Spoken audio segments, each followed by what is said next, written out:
I became part of hospice, or I first originally reached out to hospice when our daughter died 15 years ago of meningitis. And since then, I have been part of hospice, helping people through grief, children through grief mostly. And I have worked with other people facilitating art through grief. And since then, they have started the butterfly release. And it's a very emotional event when you release a butterfly in memory of somebody you loved and still love. It's not a case of did love. And I just found you become a family. It's a family affair. Even though the people that are there, you may not know them, but you are a family because you all have a common bond. You have lost someone who has been part of your life and very important in your life. And this year, because we've had to postpone the event, usually it's held in the first Sunday in July in Bracebridge at Bracebridge Memorial Park. We have a beautiful program of music and remembrance and reading the names out loud. We can't do that during this pandemic and safely trust that everyone will socially distance the way they need to. And there's over, sometimes there's as many as 400 people in the park. So we just can't, expose people to that kind of risk. So this year, through the donation campaign, which has been extended to August 8th now, we need a month to alert the farm for the butterfly numbers so we can order them. And then on the day of the release this year, we will have locations in Bracebridge, which it'll be Memorial Park in Bracebridge.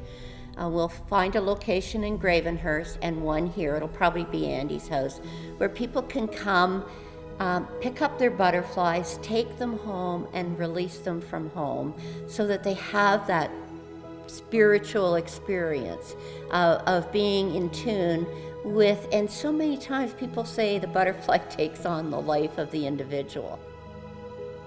The facility, I think, will be first rate when it can get its doors open and offer what is a critical service in any community, which is hospice care, which people don't always think about.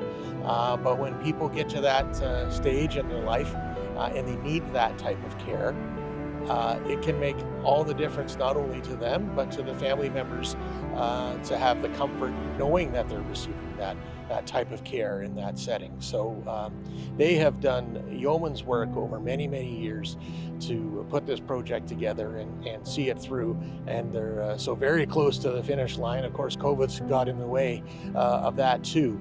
But to support this virtual event is just as important as supporting the years that have gone by where we could be here in the park. So for a donation of $30, we have sponsors from local businesses and communities and individuals who make it possible for us to purchase the butterflies so that their donation is 100% tax receivable.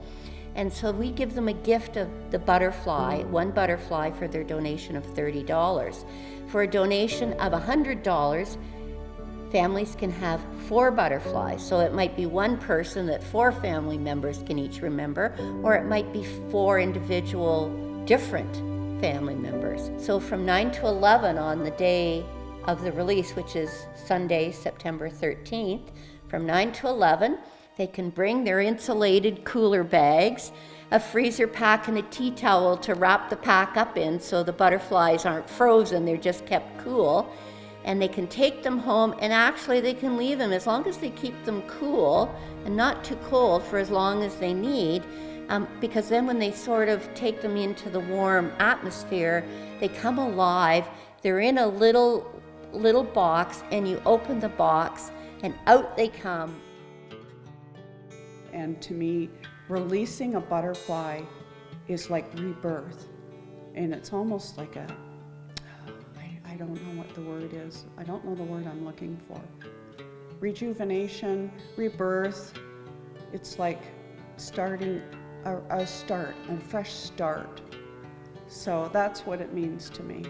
there's still an opportunity for, again, all those warm feelings about loved ones. There's still an opportunity to support the wonderful work that hospice does, and still an opportunity to be part of something special. And at 12 noon, we will pre-record a video of what is a sampling of our program that we normally would have if we were in the park. And it will be a YouTube link, and then it'll be posted also on our website.